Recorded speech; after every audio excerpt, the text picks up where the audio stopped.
Back here on Sports Talk Chicago. Before we get started, I wanted to ask you this. Anybody here an Office fan? Maybe, maybe not. There's a point in there where the main character, Michael Scott, is in a hotel. In a hotel, talking to one of his friends. And they make an inside joke. And he goes, "Oh, wow, an inside joke, Love to be a part of one of those someday." There's an awkward silence, and the scene cuts. It's hilarious. If you haven't seen it, go watch it. That's how I feel as a Chicago Bears fan watching the Super Bowl this weekend. Well, that's nice. Would love to be a part of one someday. It just never happens for the Bears, and it's so frustrating. We see parity in the NFL, right? We know this. Different teams every year, some down, go up, some up, go down. Look at the Patriots this year, Bengals another, parity. But for some reason, there's never any parity for the Chicago Bears. Just unfortunate. Michael Scott is me. Would love to be a part of one of those someday. Who knows if we'll see it in my lifetime. Nevertheless, the Super Bowl coming up this weekend should be a great game between Cincinnati and Los Angeles. I have a very compelling idea and compelling reason as to who's going to win, but I think it's important we talk about these two teams' journeys, how they made it here. I love the story of Cincinnati. I really do. I want to say this too, come out and be forthright about this. I really didn't think Joe Burrow would be this good. Me and my friends still get in arguments over this, and they make fun of me, and I understand it. I said Joe Burrow could be a bust. I wasn't impressed with his year last year. Then he got hurt, but even before, didn't really do that great. He was all right. I didn't think he'd be who he was at LSU. Boy, was I wrong. Turned into a great quarterback, elite quarterback, and chances are he's going to be the Bengals franchise guy for a number of years to come. Part of the next generation of great quarterbacks in the NFL, no question. Put up great numbers this year, 38 touchdowns, 4,000 plus yards. He carried this team. And Bears fans, if you're watching the Super Bowl, pay attention to Joe Burrow. This is who you want Justin Fields to be. Seriously, this is who you want Justin Fields to be, Joe Burrow. Burrow, rookie year, no O-line, not many weapons, got hurt, bad team. Turns around the second year, 38 touchdowns, puts a franchise on his back. As a second-year quarterback, leads them to the Super Bowl.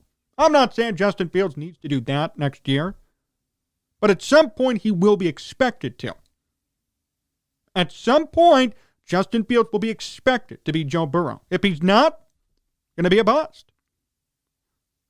Or rather, not a bust per se, but it's not going to be what people expected.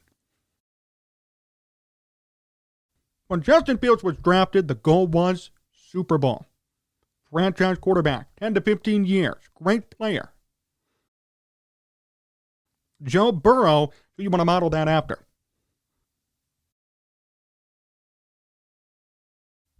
Just something to keep in mind, Bears fans, as you watch the big game on Sunday. Watch Joe Burrow play. I'm not talking about skill set. I'm not talking about how the offense runs. I'm just talking about Burrow himself. His story, his arc, how he handles pressure and tough situations. That's what you want Justin Fields to be at some point. I know it's different. Burrow's a bit older and, won the national championship, record setter. I get that. But overall, when Justin Fields reaches his prime, whatever that may be, this is who he has to be. This is the benchmark. You want to talk about good quarterback play in the Bears, hitting a home run in this draft. So the Bengals have come a long way in just a year, really, going 10-7. They go from worst to first, and now all of a sudden they find themselves in the Super Bowl. Take a look at their numbers and their stats. What I really like about the Bengals, and hopefully Luke Getsy emphasizes this, the run game. My goodness. Joe Mixon ran the ball 292 times. Almost 300 carries from one running back. And Samaje Perine, 55, and Burrow, 40. You need to balance the run game. For some reason, Matt Nagy, Mr. Offensive Guru, never did that. Never emphasized the run game like Zach Taylor. You could laugh at the run game. You could say, oh, it's not new age NFL, but it works. And Joe Burrow still put up great numbers, still passed for 4,600 yards, and yet they still ran the ball over 300 times as a team. They're starting running back 292. That's how you're going to win. Run game is so important, and it sets you up for success. And their offense was 7th in the NFL, 27.1 points per game. Imagine if the Bears could get to that point. Not impossible, but imagine. Here's the best part. They still need help. The Bengals have a horrible offensive line. Burrow got killed during the postseason, gets back up, wipes it off, plays, wins, doesn't get hurt. Durable. So this team's going to be a force to come, even if they don't win or whatever happens on Sunday. I mean, they're in a really good position for their future. The fact that they need serious O-line help and they still do this and Burrow still does this tells you a lot about who Burrow is and who this team is. Defense not the best, 17th in the NFL, but that's not horrible when you're putting up so many points per game. Take a look at the Rams. Rams, interesting team. Also 7th in the NFL in offense. Both teams score the same amount of points per game. Rams defensively are 15th. Here's my problem with the Rams, or here's where I'm a little bit concerned. I love Matthew Stafford, and I'm happy to see him get to his first Super Bowl. I don't think it's sustainable, though. Matthew Stafford has never won anything significant. I'm not saying that won't change. It could. But up to this point, he's proven me nothing. He's proven all of us nothing. I understand part of that is, bad team in Detroit, never really had any opportunities. I hear you. Put up a great season. Almost 4,900 yards, 41 touchdowns. I just don't trust him. Based on the past, I have problems trusting Matthew Stafford, especially when the guy you're going up against is Joe Burrow, younger, more poised, and more able to handle tougher situations. Man, Joe Burrow's so young. And he's handled so much more adversity than Matthew Stafford. Matthew Stafford this year had it all. And they barely made it, the Rams. Barely beat the 49ers. Their run game, too, has just been all over the place. Cam Akers is back from injury. Sonny Michel did all right, and Darrell Henderson. Their run game's a mess. Again, not saying that a three-headed monster at the running back position won't work, but usually it doesn't. You need a consistent running game, and right now the Rams don't have it. They really don't. Not compared to the Bengals. The Bengals have two guys. Really one, but two. Joe Mixon, who's a four-down back, really, and Samaje Perine, who comes in sometimes just to catch the ball more than even run. Here at the Rams, you got three different guys. Bunch of weird stuff going on, because remember, Akers didn't come back till the playoffs. So it's just a much different situation running the ball. And their defense is fine. Cooper Kupp is going to be their key. Think about that for a second. Cooper Kupp, their wide receiver, got more MVP consideration than Matthew Stafford, or than a bunch of other quarterbacks in the NFL. I'm happy for Cooper Kupp. But that's a pretty big red flag when your team is so dependent on a wide receiver, not even your quarterback. That is scary. It's terrifying.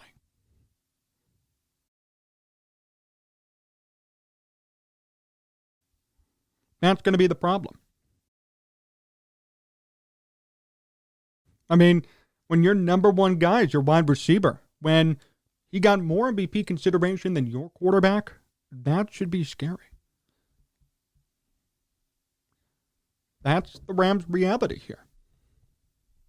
I'm not saying they can't win at all. I mean, both these teams are pretty even. I mean, even their offense is really even. So I'm not saying they can't win. I don't expect it, though. I really don't. What could they offer differently or better than the Bengals, besides maybe a marginally better defense?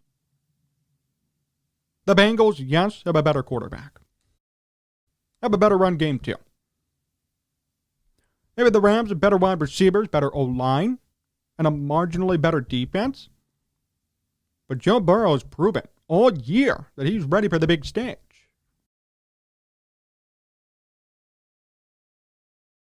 So I think it's Burrow's time to shine. Just remember this, too, from a PR standpoint for the NFL. Who would be a better face to have winning this Super Bowl?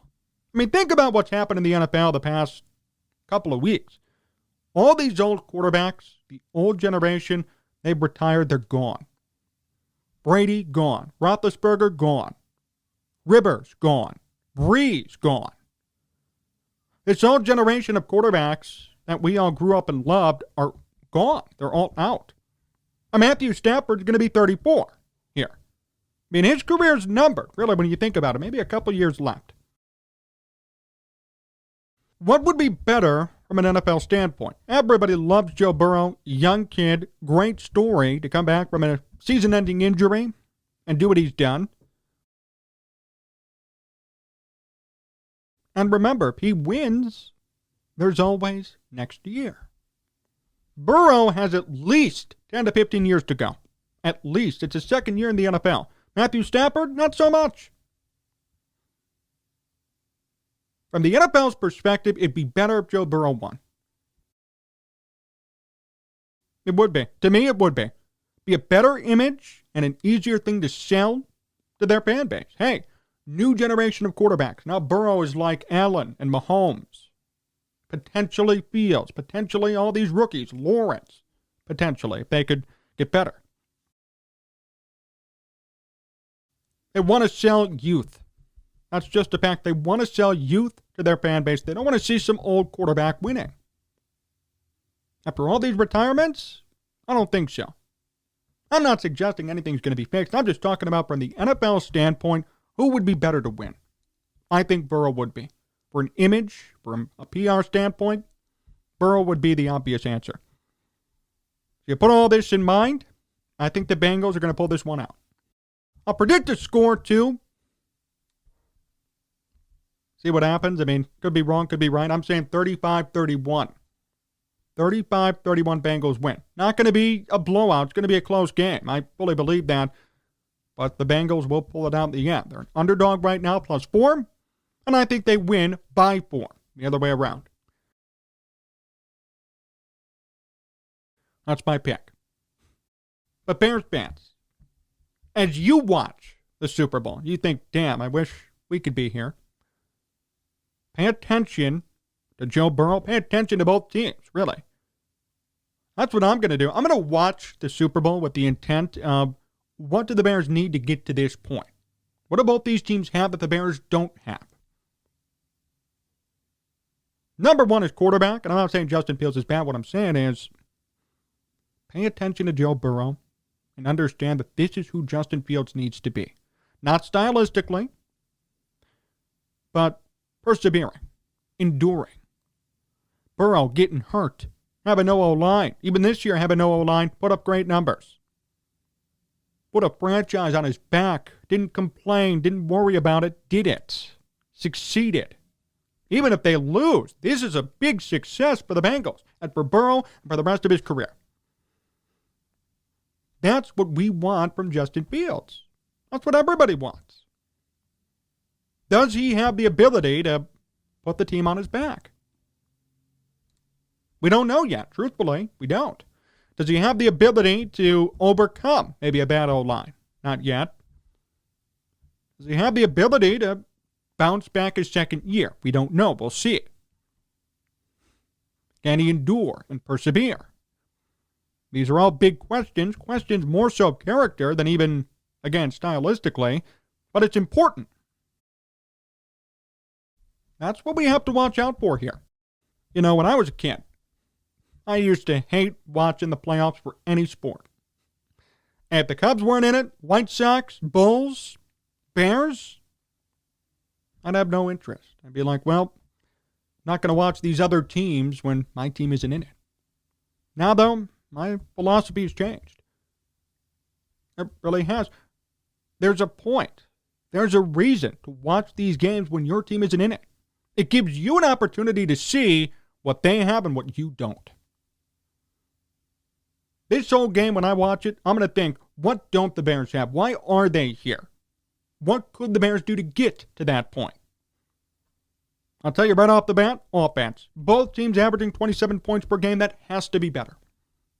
And we all know that. That's why Matt Nagy was fired and everything happened as it did. But that's just one thing. I want to watch the O-lines play for both teams. I want to watch the quarterbacks play, running backs, wide receivers, defense, all of it.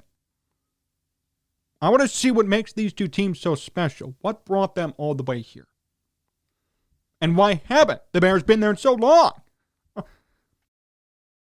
So it's important to pay attention to stuff like that when you watch these games. There's not no reason to watch.